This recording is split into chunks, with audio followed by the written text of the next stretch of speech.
أعوذ بالله من الشيطان الرجيم. بسم الله الرحمن الرحيم.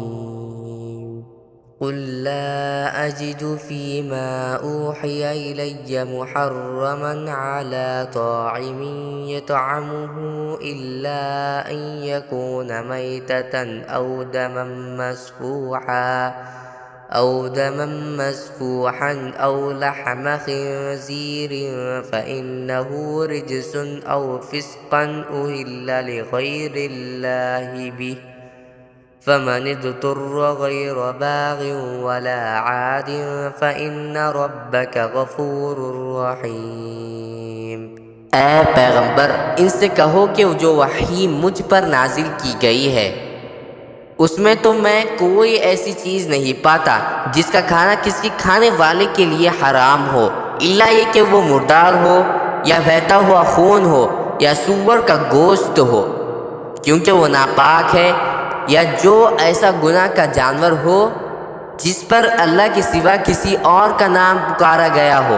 ہاں، جو شخص ان چیزوں میں سے کسی کے کھانے پر انتہائی مجبور ہو جائے جبکہ وہ نہ ذلت حاصل کرنے کی غرض سے ایسا کر رہا ہو اور نہ ضرورت کی حد سے آگے بڑھے، تو بے شک اللہ بہت بخشنے والا بڑا مہربان ہے۔ وَعَلَى الَّذِينَ هَادُوا حَرَّمْنَا كُلَّ ذِي ظُفُرٍ وَمِنَ الْبَقَرِ وَالْغَنَمِ حَرَّمْنَا عَلَيْهِمْ شُحُومَهُمَا إِلَّا مَا حَمَلَتْ ظُهُورُهُمَا أَوِ الْحَوَايَا أَوْ مَا اخْتَلَطَ بِعَظْمٍ ذَلِكَ جَزَيْنَاهُمْ بِبَغْيِهِمْ وَإِنَّا لَصَادِقُونَ۔ اور یہودیوں پر ہم نے ہر ناخن والے جانور کو حرام کر دیا تھا، اور گائے اور بکری کے اجزاء میں سے ان کی چربیاں ہم نے حرام کی تھی، البتہ جو چربی ان کی پشت پر یا انتوں پر لگی ہو یا جو کسی ہڈی سے ملی ہوئی ہو وہ مستثنی تھی، یہ ہم نے ان کو ان کی سرکشی کی سزا دی تھی، اور پورا یقین رکھو کہ ہم سچے ہیں۔ فَإِن كَذَّبُوكَ فَقُل رَّبُّكُمْ ذُو رَحْمَةٍ وَاسِعَةٍ وَلَا يُرَدُّ بَأْسُهُ عَنِ الْقَوْمِ الْمُجْرِمِينَ۔ پھر بھی اگر یہ کافر تمہیں جھٹلائیں تو کہہ دو کہ تمہارا پروردگار بڑی وسیع رحمت کا مالک ہے، اور اس کے عذاب کو مجرموں سے ٹالا نہیں جا سکتا۔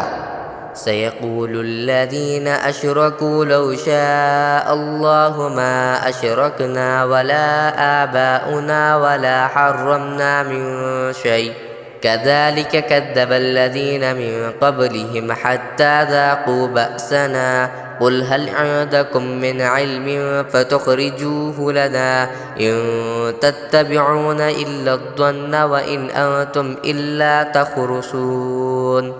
جن لوگوں نے شرک اپنایا ہوا ہے وہ یہ کہیں گے کہ اگر اللہ چاہتا تو نہ ہم شرک کرتے، نہ ہمارے باپ دادا، اور نہ ہم کسی بھی چیز کو حرام قرار دیتے۔ ان سے پہلے کے لوگوں نے بھی اسی طرح رسولوں کو جھٹلایا تھا، یہاں تک کہ انہوں نے ہمارے عذاب کا مزہ چکھ لیا۔